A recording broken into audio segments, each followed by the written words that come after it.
Жазғы демалыс мектеп оқушылары үшін көптен күткен кезең. Бұл оқудағы үзіліс және оқушының жаңа күш-жігер жинауына мүмкіндік.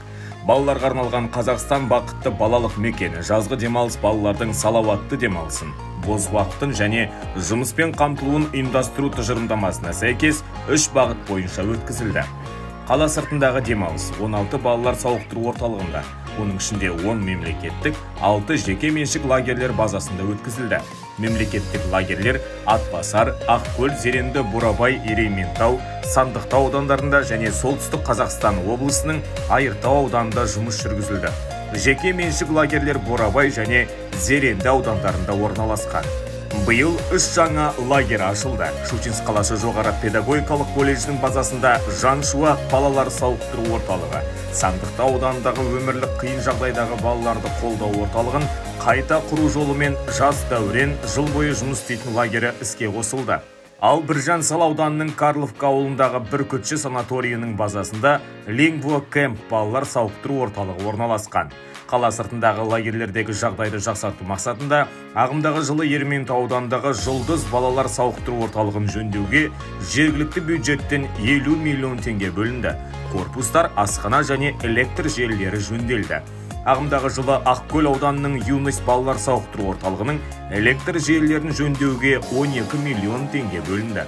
Сұңқар сауықтыру кешенінің жұмысын ұйымдастыруға 322 миллион теңге бөлінді. Жаз бойы облыс пен республиканың қала сыртындағы лагерлерінде 14 мың ақмола оқушылары демалды. Оның ішінде жалпыға бірдей оқыту орнынан 1500 оқушы тегін демалып қайтты. Биыл алғаш рет оқу-ағарту министрлігімен бірлесіп, Қазақстан халқы қорының қаражатынан Ақмола облысының ауылдық жерлерінен 5-8 сыныптардың 640 оқушысына Сұңқар сауықтыру кешенінің базасында тегін демалыс ұйымдастыру туралы мәселе пысықталды. Бұл балалар оқу үздіктері, шығармашылық пен зияткерлік байқаулар және фестивальдердің жеңімпаздары.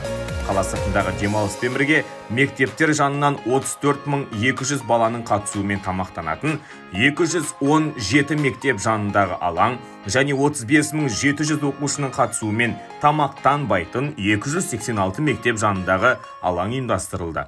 Тәуекел тобындағы балаларды және халықтың әлеуметтік қорғалмаған топтарындағы балаларды толық қамту үшін ағымдағы жылы жаз бойы 1700 баланың қатысуымен балалардың жазғы демалысының 47 аз шығынды нысандарының жұмысы ұйымдастырылды.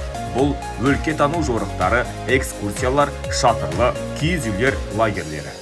Жаз бойы 1300 шығармашылық үйірме мен студия, 2900 еңбек жасағы көгалдандыру бригадалары, 560 зияткерлік жұмыспен қамту нысаны және 549 спорт секциясы ұйымдастырылды.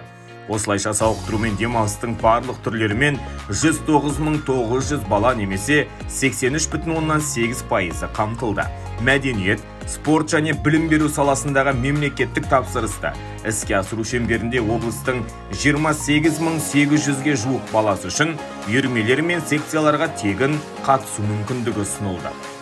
Басты мақсаты мен міндеті балаларды Ақмола облысының ауылдық секторымен таныстыру және дамыту туралы түсініктерін кеңейту болып табылатын бір апта ауылда жобасын атап айтқымыз келеді. Биыл Көкшетау қаласының оқушылары Зеренді ауданының ауылдарына барып, онда қазақ халқының салт дәстүрлері мен мәдениеттеріне үңілді. Сондай-ақ өңірдің агроөнеркәсіптік кешендерімен танысты.